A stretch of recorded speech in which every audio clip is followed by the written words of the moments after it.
Hi friends, কেমন আছো সবাই? দ্য কুকিং উইন্ডো চ্যানেলে তোমাদের স্বাগত জানাই। আজকাল বাচ্চাদের তো পরীক্ষা শেষ, সারাদিন ঘরেই কিছু না কিছু টুকটাক কিছু চাই। তো চলো ওদের পছন্দের একটা ডিশ আজ আমরা বানাই। হ্যাঁ, চকো লাভা কেক। এর জন্য আমি 1 কাপ ময়দা নিয়ে তাতে 2 টেবিল স্পুন কোকোয়া পাউডার আর 1 টিস্পুন বেকিং পাউডার নিয়ে ওই উপকরণগুলোকে মিক্স করে রেখে দেবো। তারপর অন্য একটা পাত্রে 3/4 কাপ দুধ, হালকা গরম থাকবে দুধটা, মোটামুটি উষ্ণ গরম। তার মধ্যে 1/2 কাপ রিফাইন্ড অয়েল, তোমরা চাইলে বাটার বা ঘিও ইউজ করতে পারো। এবার এর মধ্যে আমি 1 চামচ ভিনিগার দিয়ে দেবো ওই দুধটাকে কার্ড করার জন্য। তারপর এতে 1/2 কাপ সুগার পাউডার দিয়ে দেব। তারপর সব উপকরণগুলো ভালো করে মিশিয়ে নেব।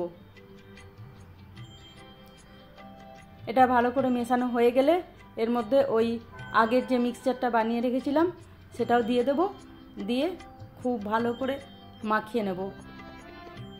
খুব সুন্দর করে মাখাতে হবে যেন এতে কোনো লাম্পস না থাকে। একটু সময় নিয়ে অনেকক্ষণ ধরে ফেটে ফেটে সুন্দর করে মাখিয়ে নিতে হবে। দেখো ঠিক এরকম হবে কনসিস্টেন্সিটা। এটাতে যেহেতু আমি বেকিং পাউডার দিয়ে রেখেছি তাই এবার আমাকে সঙ্গে সঙ্গেই এটা বানিয়ে নিতে হবে।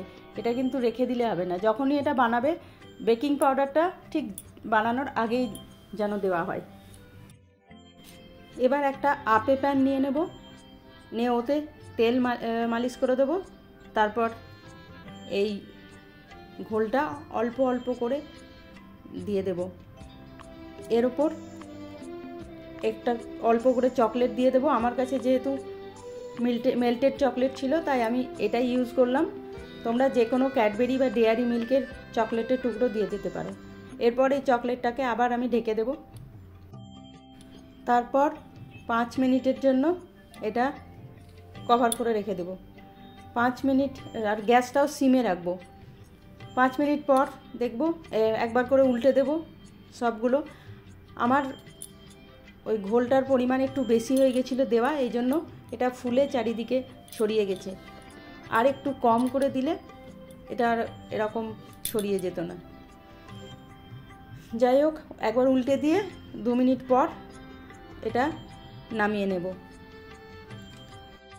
বন্ধুরা, আমার রান্না যদি তোমাদের পছন্দ হয় তাহলে একটা লাইক কমেন্ট করে দিও আর শেয়ার করে বন্ধুদের দেখার সুযোগ করে দিও।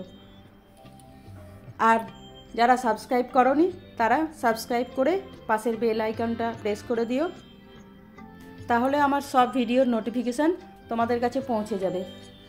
এই দেখো কি সুন্দর সফট হয়েছে, আর চকলেটটাও কেমন মেল্ট হয়ে গেছে। ওকে, বাই। কাল আবার দেখা হবে নতুন একটা রেসিপি নিয়ে।